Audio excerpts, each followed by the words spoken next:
Your excuses will destroy you and take everything that you ever wanted from you if you let them.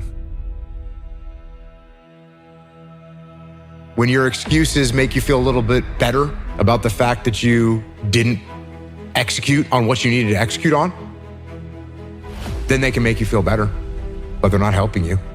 They're not helping you at all. Why does discipline equal freedom? Because the more discipline you have in your life, the more freedom you will end up with. So if you lack the discipline to exercise and eat healthy, you will end up being a slave to disease.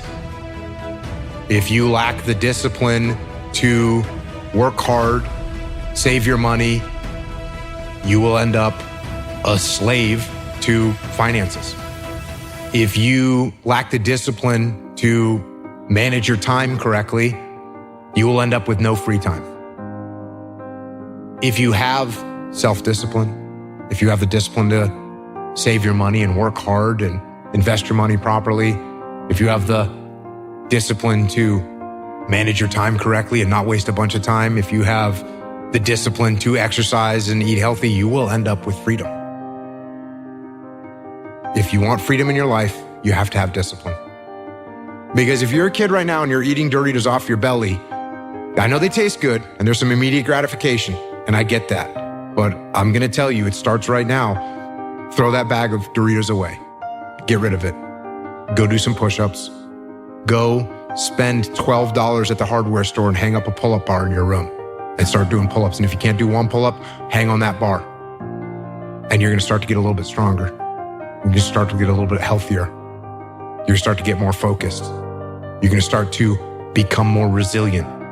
And you're gonna start to understand the world better. And you're gonna start to progress in every aspect of your life.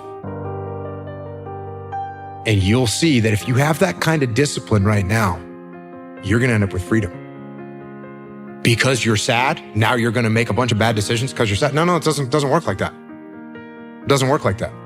You're sad, okay. You get emotional sometimes, okay. Got it. Now get control of your emotions and carry on with your life. And sometimes you're gonna get hit with those waves, and that's okay. No, at a certain point, you say, okay, my emotions are now leading me down the wrong path. I'm in control. I'm not gonna allow my emotions to make my decisions. They're in the calculus. I'm not saying take your emotions out of the calculus, but they have to be one component of your calculus, not the whole equation. You can't pull them out of there or they'll bite you, but you can't make them the overwhelming denominator of everything that you do, or it's gonna be problematic.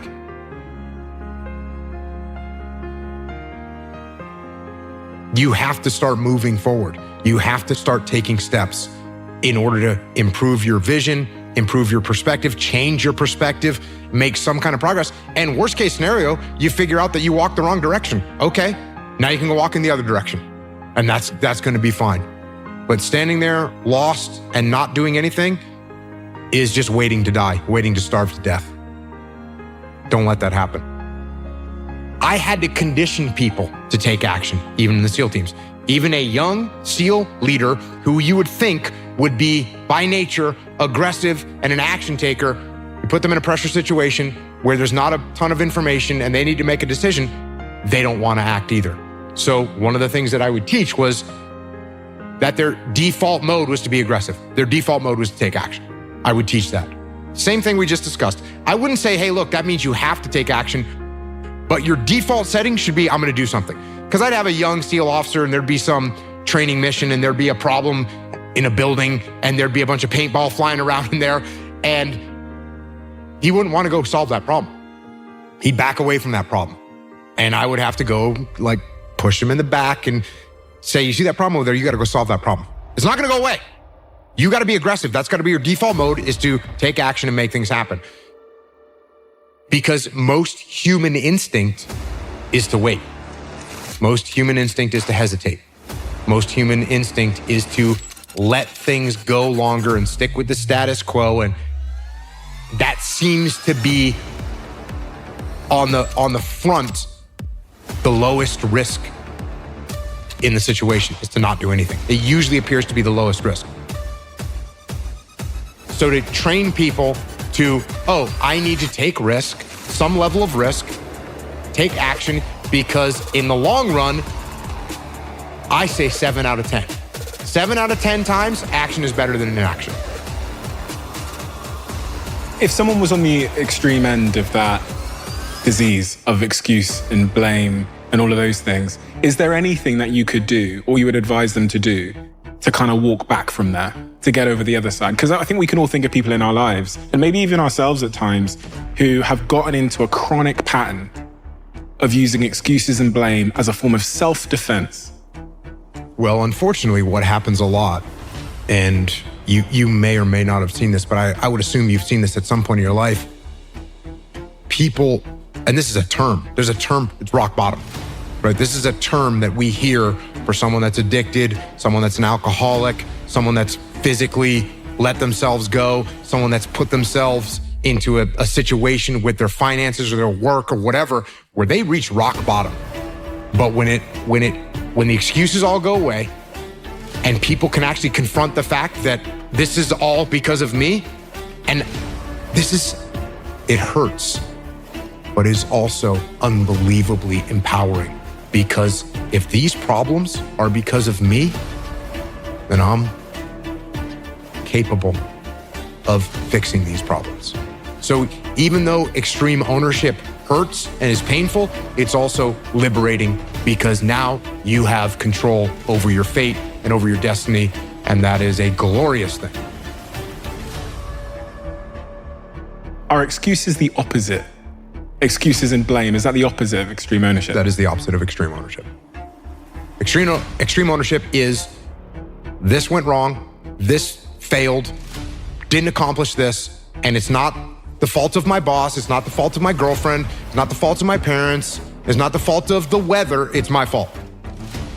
And I'm gonna take ownership of it, and I'm gonna fix it. That's what extreme ownership is. And this is a very difficult thing to do because it hurts.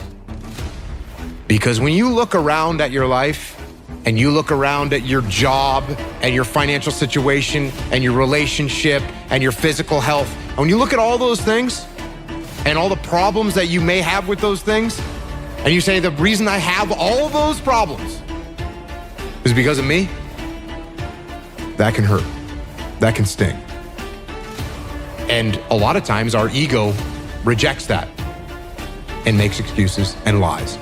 And then we don't have to change anything. And then nothing changes. What you learn to do is, okay, I'm gonna go forward. I can't get out of this. I'm gonna go forward. I'm not gonna quit, so I'm gonna go forward. Bring it on. If I'm in the woods, which is where you are right now, you're in the woods and you don't know where to go because the wife's not there anymore, the job's not there anymore, you don't know where to go right now.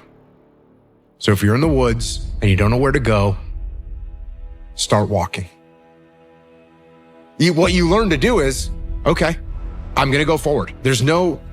I can't get out of this. I'm gonna go forward. I'm not gonna quit, so I'm gonna go forward.